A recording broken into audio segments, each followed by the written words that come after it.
அஸ்ஸலாமு அலைக்கும் அன்பான சகோதரர்களே, இன்று நாம் பேசவிருப்பது ஒரு ஆணின் அடையாளம் மற்றும் கண்ணியம் பற்றி. நாம் அனைவரும் பெண்களின் உடை மற்றும் அடக்கம் பற்றி பேசுவது கேட்டிருக்கிறோம். ஆனால் உண்மையில் ஒரு நல்ல இஸ்லாமிய சமூகத்தின் அடித்தளம் என்பது ஆண்களின் ஒழுக்கத்திற்கான ஆரம்பிக்கிறது. குர்ஆன் ஆண்களுக்கு எப்படி வழிகாட்டுகிறது? இன்னைக்கு நம்ம வீடியோல தெரிஞ்சுக்க போறோம். சூரா 24 அன்-நூர் வசனம் 30. நபியே, நம்பிக்கையாளரான ஆண்களுக்கு நீர் கூறுவீராக, அவர்கள் தங்கள் பார்வைகளை தாழ்த்தி கொள்ள வேண்டும், தங்கள் கற்பையும் பேணி காத்து கொள்ள வேண்டும், அது அவர்களுக்கு மிக சுத்தமானதாகும். நிச்சயமாக அல்லாஹ் அவர்கள் செய்பவற்றை நன்கறிந்தவராக இருக்கிறார். இந்த வசனம் ஆண்களுக்கு பார்வையை அடைக்கவும் வெட்கத்தலங்களை பாதுகாக்கவும் கட்டளையிடுகிறது. இது அவர்களுக்கு மிகவும் தூய்மையான செயல் என்று கூறுகிறது. மேலும் சூரா 4 அன்-நிசா வசனம் 19, நம்பிக்கை கொண்டவர்களை, பெண்களை அவர்கள் மனம் பொருத்தம் இல்லாத நிலையில் நீங்கள் பலவந்தப்படுத்தி அடைவது உங்களுக்கு ஆகுமானதல்ல. மேலும்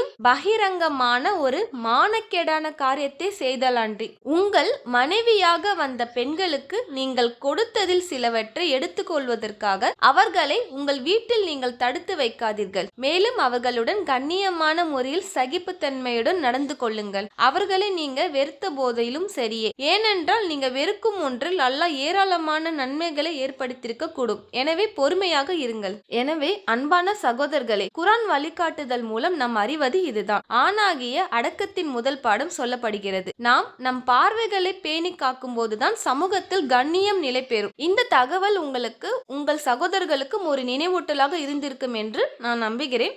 இது போன்ற இன்னும் பல ஆழமான இஸ்லாமிய வழிகாட்டுதலை பெற மறக்காமல் எங்க சேனலை சப்ஸ்கிரைப் பண்ணிக்கோங்க. உங்க கருத்துகளையும் கேள்விகளையும் கமெண்ட்ல சொல்லுங்க. இன்னும் ஒரு பயனுள்ள வீடியோல நம்ம சந்திக்கலாம். அஸ்ஸலாமு அலைக்கும்.